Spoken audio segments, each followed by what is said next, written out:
Thank you, everybody, for coming out to see the Trifecta story. And yeah, thank you very much, Florian, for giving the technical setup here. I'll try to give you guys the fundamental case for the company now. So I'm definitely going to have some forward-looking statements. Trifecta Gold's a discovery stage company, and we're looking to make major discoveries this year. We've got a number of drill-ready targets.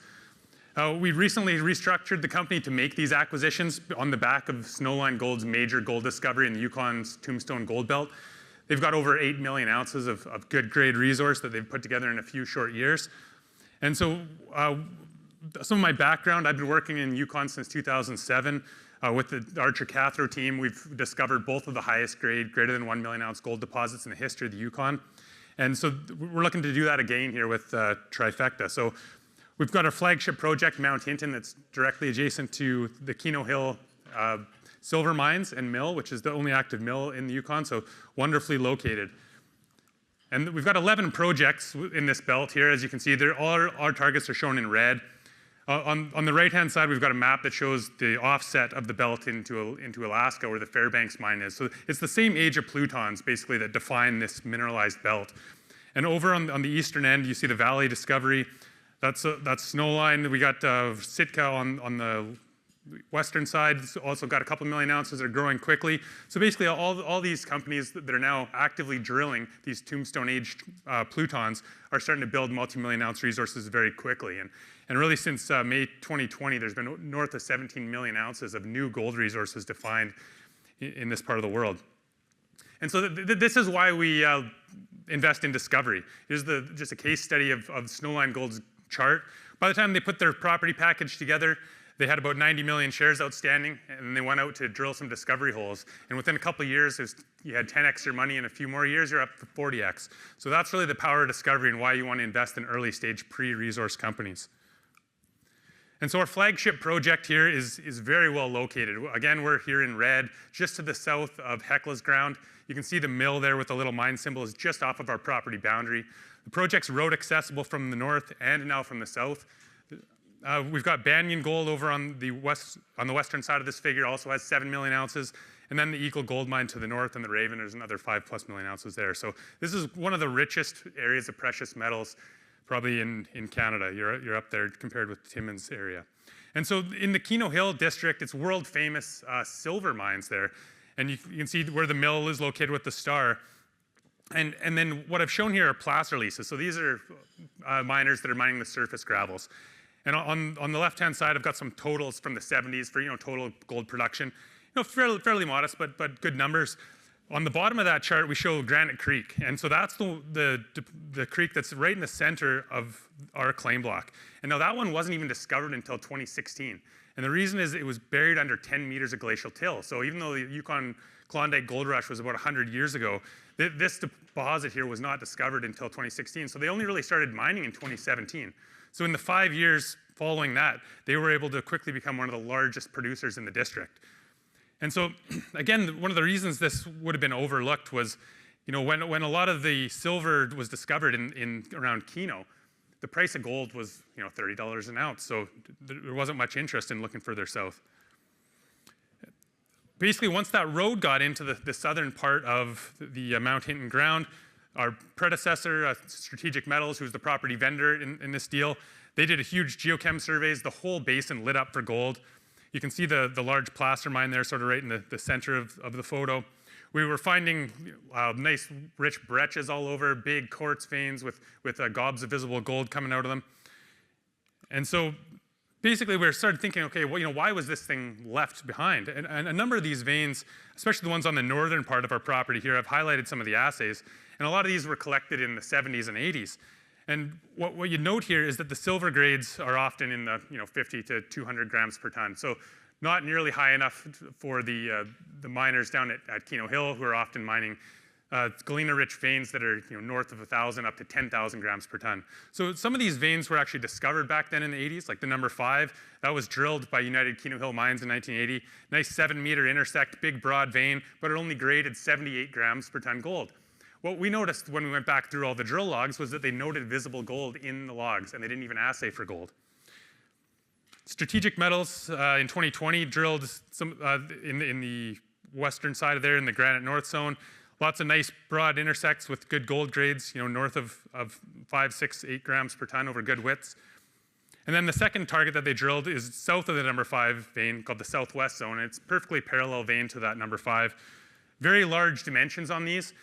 Here I'm showing a picture that shows 1 kilometer of strike length on this vein. There's a 500-meter vertical relief on it.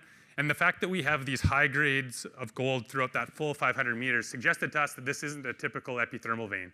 It probably formed deeper in the Earth's crust and is hence possibly intrusion related. And so when Strategic drilled this, they got a couple really broad intersects. Those are the ones highlighted in gold. Those are the drill hits. 5-gram gold equivalent over about 10 meters and a 6-gram over 12 meters.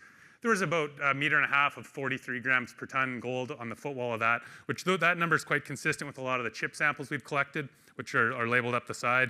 And there's lots there that are 160 grams over 1.2, 28 grams over a meter. So some very high grade gold coming out of this vein. And it's not hard to hand wave some huge numbers of ounces on these type of structures with these type of dimensions.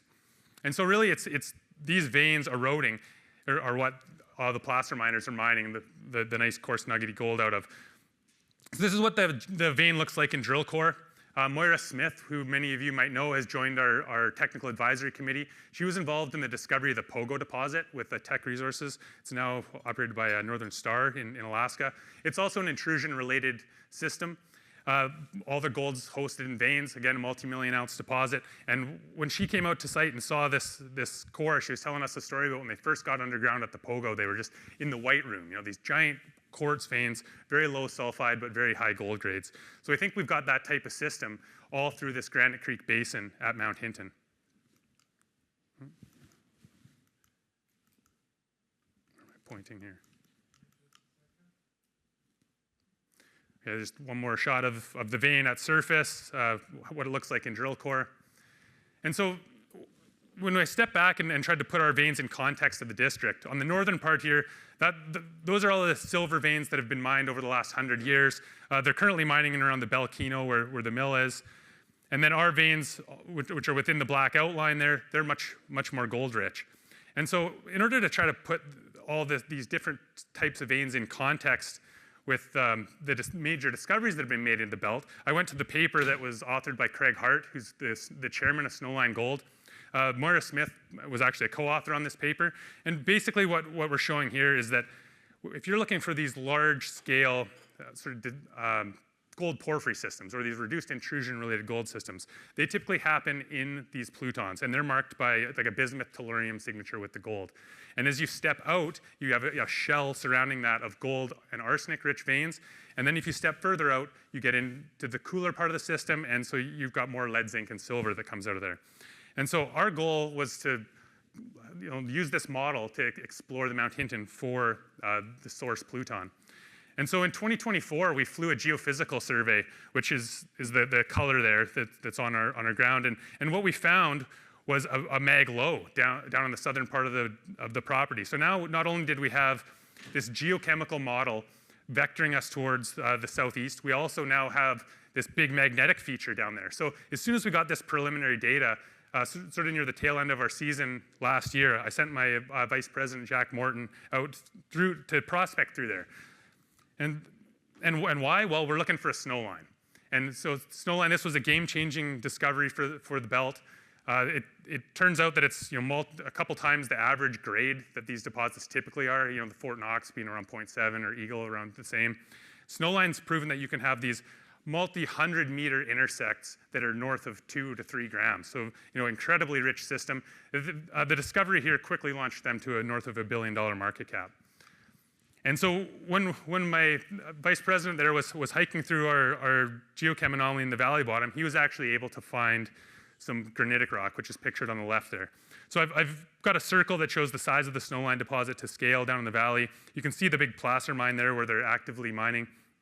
And so basically what we've got here is a very well-known high-grade gold system that seems to be surrounding a source pluton.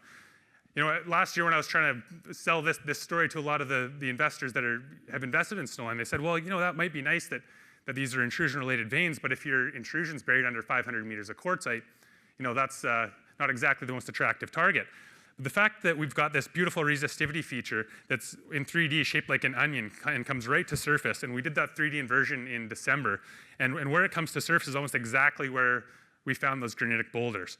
And the beautiful thing there is that you're in this glacial valley that's about 500 meters below the top of the mountain there. So you've had the glaciers come through and clear off all that quartzite for you. The other thing I've outlined on this is the magnetic amplitude. And we selected that magnetic amplitude because that's the exact same magnetic amplitude as the rogue Pluton, which is the Pluton that hosts Snowline's 8 million ounce discovery. So now we've got the geochem vectors, the geophysical signature, and the right rock type. And we've got actually a road that goes right through there that Placerminer's recently put in. So we're going to be dragging a drill out to site as soon as the snow melts on that one and drill test that. So the last target I'll touch base on is the Rye. It's on the far end of the belt, just south of the Tom and Jason deposits. So not quite road accessible, but it's just a short 14-kilometer hop off the road.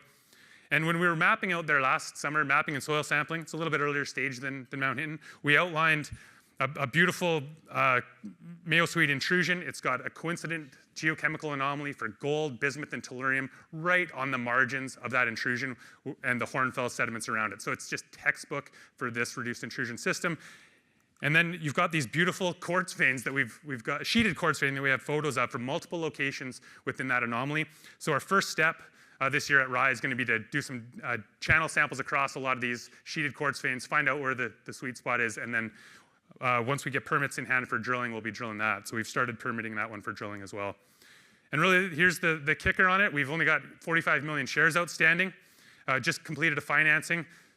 So we've got, with a 12.5 million market cap, we've got 5.5 million in cash now in the bank. So we're set up with enough cash to drill test both of these targets this summer.